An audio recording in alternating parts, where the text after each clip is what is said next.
몇 해 전부터 각종 SNS를 통해서 좀 뜻밖의 얘기가 화제가 됐어요. 그건 뭐냐면 우리가 잘 알고 있는, 저도 목사입니다마는, 목사님이 목자이냐 양이냐 하는 문제를 가지고 갑론을박하는 모습을 많이 보게 됐습니다.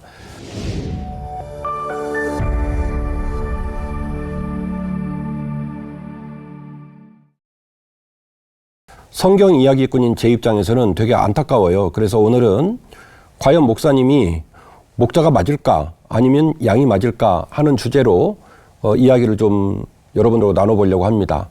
오늘 제가 드리는 말씀을 통해서 목사님이 목자인지 양인지 좀 우리가 정확하게 정의를 내렸으면 좋겠고요. 또 그 정의 가운데서 이 땅을 섬기는 우리 많은 목사님들, 또 성도들이 더 사랑하고 더 존경하고 더 아름답게 이 땅을 밝히는 그런 모습으로 쓰임받기를 기대하면서 이야기를 한번 진행해 보도록 하겠습니다. 첫 번째 드릴 메시지는 이거예요. 목사님도 하나님 앞에서는 양이라는 사실입니다. 목사님도 하나님 앞에서는 양입니다. 하나님께서 이 세상을 창조하시고 하나님의 주권을 따라 모든 우리 만물을 아름답게 지으셨죠. 성경은 말하기를 보시기에 좋았다라고 말을 하셨고요. 아담과 하와인 인간도 피조물입니다. 하나님이 창조하셨고요. 그래서 이 땅에 있는 모든 피조물의 영원한 목자는 누구시냐면 하늘에 계신 하나님 아버지가 맞습니다. 제가 구약과 신약을 좀 읽어드리려고 하는데요. 첫 번째는 시편 23편 1절 이하의 본문입니다. 여호와는 나의 목자시니 내게 부족함이 없으리로다. 그가 나를 푸른 풀밭에 누이시며 쉴만한 물가로 인도하시는도다. 내 영혼을 소생시키시고 자기 이름을 위하여 의의 길로 인도하시는도다. 잘 아시는 것처럼 다윗의 고백입니다. 다윗은 말하기를 여호와는 나의 목자시니 내게 부족함이 없습니다. 이렇게 고백을 했다는 것이죠. 맞습니다. 여호와는 다윗에게도 목자이시고요. 여호와는 모세에게도 목자이시고요. 여호와는 솔로몬 왕에게도 목자이십니다. 모든 피조물은요, 오직 한 분 목자이신 하나님 한 분을 따를 뿐입니다. 그래서 구약도 말하기를 여호와 하나님만이 목자 되시고 그 목자 되신 하나님께서 우리를 푸른 풀밭 쉴만한 물가로 인도하신다라고 고백을 하고 있더라는 것이죠. 신약으로 넘어가면 어떨까요? 요한복음 10장 7절 말씀입니다. 그러므로 예수께서 다시 이르시되 내가 진실로 진실로 너희에게 말하노니 나는 양의 문이라. 나보다 먼저 온 자는 다 절도요 강도니 양들이 듣지 아니하였느니라. 내가 문이니 누구든지 나로 말미암아 들어가면 구원을 받고 또 들어가며 나오며 꼴을 얻게 될 것이다. 도둑이 오는 것은 도둑질하고 죽이고 멸망시키려는 것뿐이요 내가 온 것은 양으로 생명을 얻게 하고 더 풍성히 얻게 하려는 것이다. 누구의 말입니까? 살아계신 주님의 말씀입니다. 주님이 주님 자신을 어떻게 표현하셨냐면 나는 참된 목자라는 거예요. 그리고 그 참된 목자로서 양을 지키고 양을 돌보고 양의 생명력을 위하여 당신의 모든 삶을 드리고 있다는 거예요. 이때 썼던 표현이 뭐냐면 목자라고 얘기되어지는 이 도둑들입니다. 도둑은 양을 잡아서 팔아먹고 죽이고 피해를 주는 사람이죠. 주님께서 말씀하시기를 오직 내가 참된 목자다라고 말씀을 하셨다는 것이죠. 그리고 그 목자로서 양들을 찾아온 이유를 뭐라고 말씀하시냐면 오직 양으로 생명을 얻게 하고 더 풍성히 얻게 하기 위하여 내가 너희들 앞에 목자로 나섰다는 거예요. 그래서 우리가 구약의 얘기도 보았고 신약의 얘기도 보았는데요. 신구약 모두를 통해서 깨닫게 되는 것은 목사님도 장로님도 권사님도 모든 피조물은 오직 하나님 앞에서 양이다라는 것을 생각을 해보았습니다.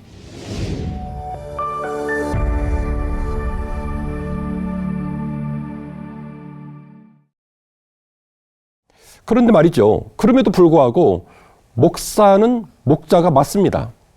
좀 상반된 얘기 같지만 들어보시면 좀 이해가 되실 텐데 첫 번째 메시지는 이 땅에 있는 모든 피조물은 오직 하나님 아버지를 목자로 생각하고 우리는 그분 앞에 양일 수밖에 없다라는 사실을 말씀을 드렸고요. 두 번째는 그럼에도 불구하고 목사님은 목자가 맞습니다.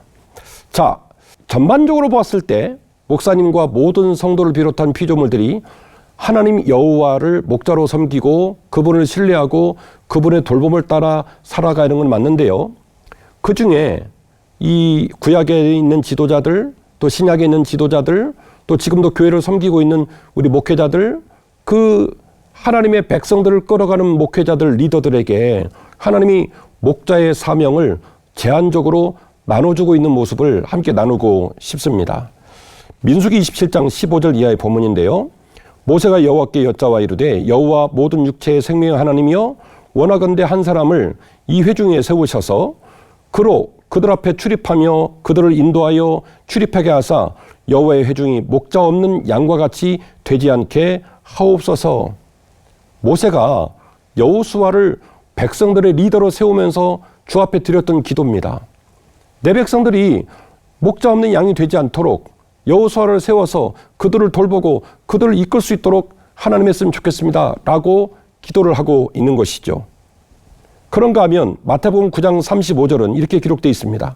예수께서 모든 도시와 마을에 두루 다니사 그들의 회당에서 가르치시며 천국 복음을 전파하시며 모든 병과 모든 약한 것을 고치시니라. 무리를 보시고 불쌍히 여기시니 이는 그들이 목자 없는 양과 같이 고생하며 기진함이니라. 이에 제자들에게 이르시되 추수할 것은 많되 일꾼은 적으니 그러므로 추수하는 주인에게 청하여 추수한 일꾼들을 보내주소서 하라 하시니라. 주님께서 제자들을 전도자로 또 백성들을 섬기는 리더로 파송하시면서 그들에게 말합니다. 역시 그들에게도 목자가 필요하다. 목자가 없는 양처럼 고생하지 않도록 내가 너희를 파송한다. 이런 취지로 말씀을 해주고 계시더라는 것이죠. 마지막으로 제일 중요한 본문인데요. 요한복음 21장 15절 이하의 본문입니다. 그들이 조밥 먹은 후에 예수께서 시몬 베드로에게 이르시되 요한의 아들 시몬아 내가 이 사람들보다 나를 더 사랑하느냐 하시니 이르되 주님 그러하니이다. 내가 주님을 사랑하는 줄 주님께서 아시나이다. 이르시되 내 어린 양을 먹이라 하시고 또 두 번째 이르시되 요한의 아들 시몬아 내가 나를 사랑하느냐 하시니 이르되 주님 그렇습니다. 내가 주님을 사랑하는 줄 주님께서 아시나이다. 이르시되 내 양을 치라 하시고 세 번째 이르시되 요한의 아들 시몬아 내가 나를 사랑하느냐 하시니 주께서 세 번째 내가 나를 사랑하시냐 하심으로 베드로가 근심하여 이르되 주님 모든 것을 아시오매 내가 주님을 사랑하는 줄을 주님께서 아시나이다. 예수께서 이르시되 내 양을 먹이라. 잘 아시는 것처럼 요한복음 21장은 주님께서 주님의 제자들과 마지막 헤어지는 장면입니다. 그리고 주님이 제일 사랑하셨던 베드로에게 말씀하시기를 베드로야 너 나 사랑하냐? 이렇게 얘기를 했지요. 비록 아주 부끄러운 고백입니다만 주님 제가 주님을 사랑하는 줄 주님께서 아십니다. 좀 부끄러워요. 그런데 그 부끄러운 고백을 주님은 모른 척하고 받아주시면서 뭐라고 말씀하시냐면 내 양을 먹이라, 내 양을 치라, 내 양을 먹이라 말씀하십니다. 그런데 말이죠. 요한복음 21장에서 말하는 내 양은 어이가 아니에요. 베드로의 양이 아니에요. 누구 양이냐면 아이, 우리 주님의 양입니다.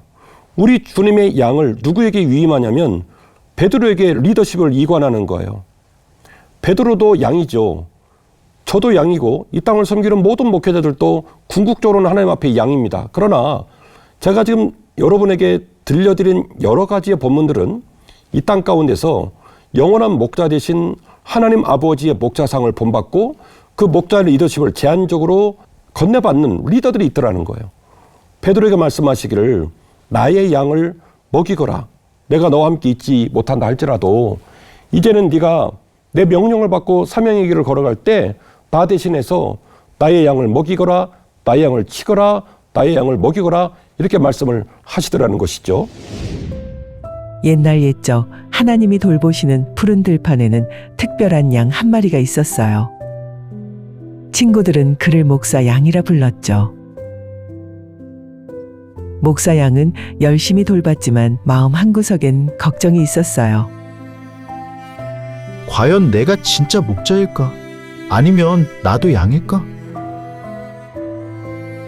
그때 들려온 다윗의 고백. 여호와는 나의 목자시니 내게 부족함이 없으리로다. 그리고 예전 예수님과의 만남이 기억났어요. 작은 목사 양아, 너도 내 사랑스러운 양이란다. 하지만 내가 맡긴 양들을 돌보도록 이 지팡이를 너에게 줄게. 이제 목사 양은 알았어요. 나는 양이지만 참된 목자님의 사랑으로 오늘도 서로를 돌보는 작은 목자야.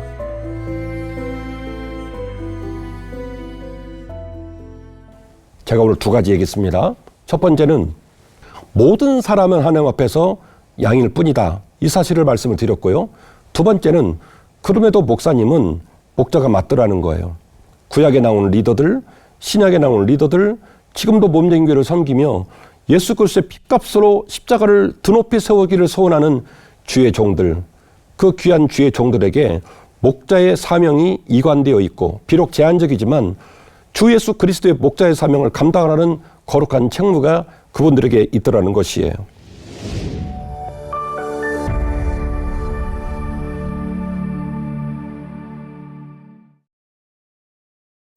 마지막으로 생각할 것은 그러면 참된 목자의 정신은 무엇일까? 참된 목자는요, 예수님 마음을 품고 있어야 됩니다. 요한복음 10장 11절인데요. 나는 선한 목자라. 선한 목자는 양들을 위하여 목숨을 버리거니와 싹구는 목자가 아니요 양도 제 양이 아니라 이리가 오는 것을 보면 양을 버리고 달아나나니 이리가 양을 물어가고 또 해치느니라. 달아나는 것은 그가 싹꾼인 까닭에 양을 돌보지 아니함이나 나는 선한 목자라.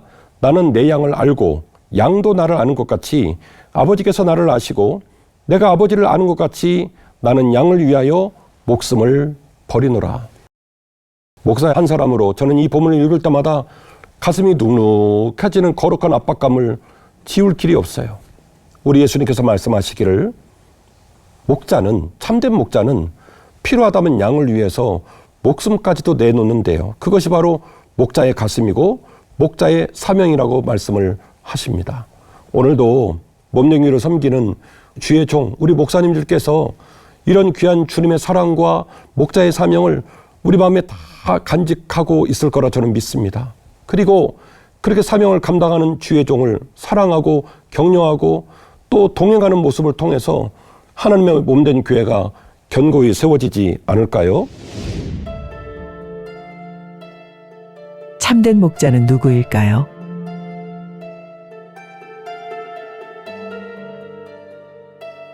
사나운 늑대가 나타났어요. 삭구는 늑대를 보자 겁을 먹고 달아났어요.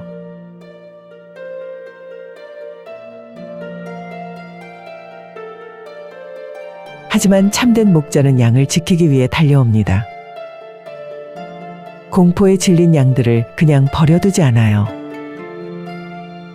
늑대와 맹렬히 싸우는 모습은 진리를 전하기 위해 강단에서 열정을 쏟고 한 생명을 살리기 위해 밤새 기도하며 성도들의 가정을 섬기고 돌보는 목사님의 모습과 닮았습니다.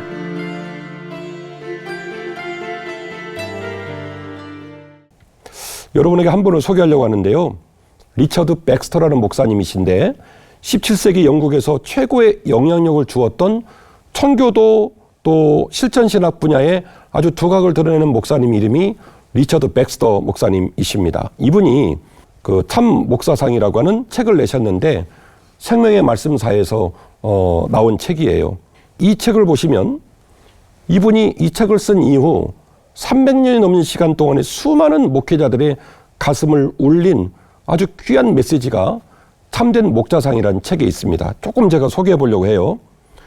죄가 죄인지 알지 못하는 사람들, 저주의 상태에 놓인 그들을 보면 저는 매우 슬픕니다. 그대로 놔둔다면 영원한 형벌을 받는 지옥으로 버림받을 테니까요. 우리는 개인적으로든 공적으로든 우선적으로 그들에게 다가가 붙들어 주어야 합니다. 또 다른 부분인데요. 바울이 아덴에서 그들을 기다리다가 그 성에 우상이 가득한 걸 보고 마음에 격분했던 것처럼 영원히 죽을 수밖에 없는 위험에 처해 있는 많은 사람들을 보면 우리도 비슷한 심정이 될 것입니다. 지옥으로 치닫는 죄인을 향하여 한마디 말도 건네지 않는 목회자는 주님보다 사람들에게 먼저 책망을 받고 원수보다 못한 대접을 받게 될 것입니다. 리처드 백스터 목사님이 주신 메시지예요. 목자가 그런 모습으로 살아야 되지 않겠느냐라고 제안했고 수많은 목회자들이 300년이 넘는 기간 동안 이 책을 읽으면서 우셨다는 거예요. 참으로 어려운 시대를 맞이하고 있는데 이 시대를 밝히는 거룩한 주의 종들이 점점 많아지기를 원하고 또 그 거룩한 주의 종을 사랑해주고 격려해주는 그런 아름다운 풍토가 한국교회에서 더 풍성해지는 그런 모습이 되기를 기대하는 마음이 저에게는 있습니다.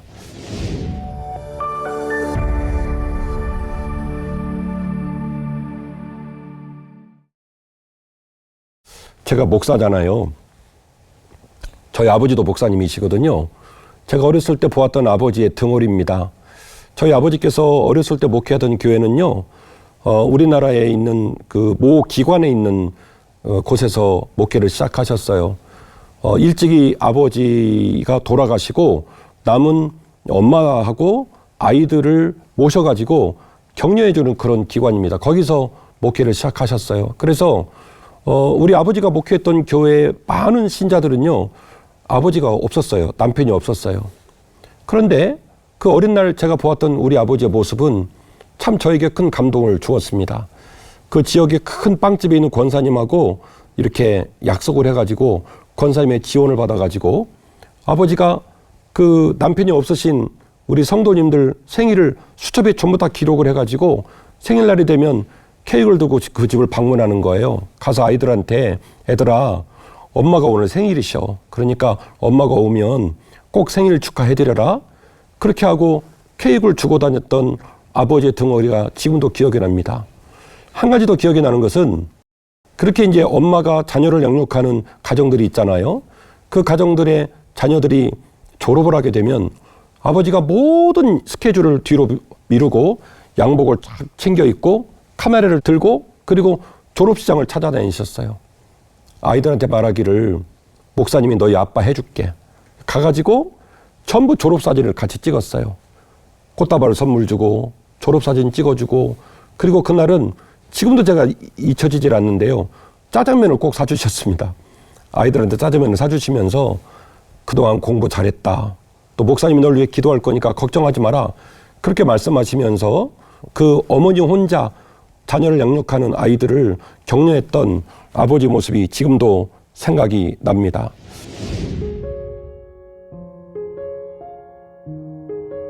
우리 마을은 언제부턴가 불빛이 희미해졌습니다. 아빠의 빈자리가 있는 집집마다 웃음소리가 점점 작아지고 켜져 있던 등불도 하나둘 꺼져갔습니다.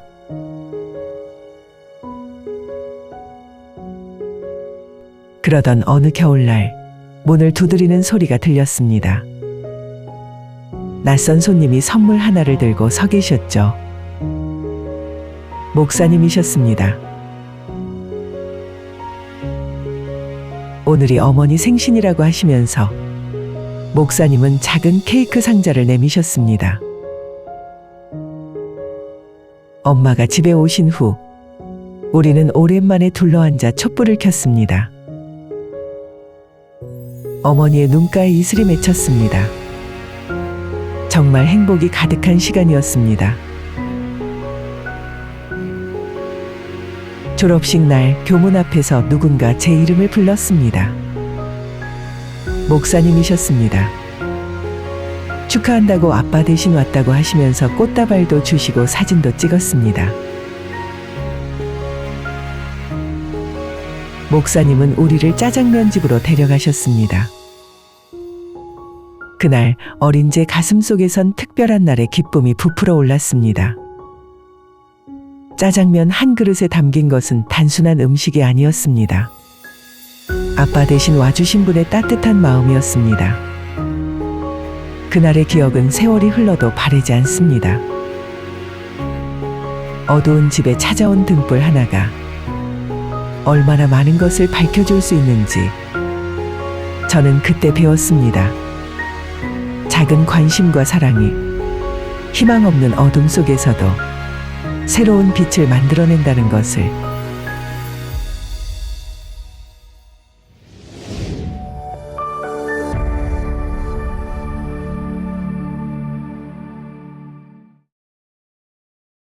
어쩌다가 한국교회가 수많은 목회자들을 앞에 두고 목회자가 목자냐 아니면 양이냐 쟁론을 하게 됐는지는 모르겠어요. 그러나 우리 모든 사람은 하나님 앞에서 궁극적으로 양일 뿐이라는 것을 항상 견지하고 겸손하며 신실하게 신앙의 길을 걸어가야 되지 않을까요? 또한 그럼에도 불구하고 목사님들은 참 목자상의 부름을 항상 마음에 간직하고 그 참 목자의 길을 걸어내기 위해서 최선을 다하며 많은 성도들은 이런 주의 종을 사랑하고 격려하는 아름다운 문화가 우리 한국교회 가운데 여전히 면면이 유산으로 이어져 나가기를 간절히 기대해 보게 됩니다. 목사님은 목자가 맞습니다. 우리 사랑하는 동료 목사님들이 예수님의 마음을 건네받고 예수님과 같은 참 목자상으로 몸된 교회를 잘 섬기시리라 저는 믿습니다. 그리고 많은 성도들은 그런 목자의 등허리를 바라보면서 때로는 용기를 받고 때로는 위로를 받으면서 믿음으로 끝까지 승리하는 좋은 믿음의 길, 아름다운 믿음의 길, 이 모든 사명들을 우리 모두가 동역하며 함께 감당했으면 좋겠습니다.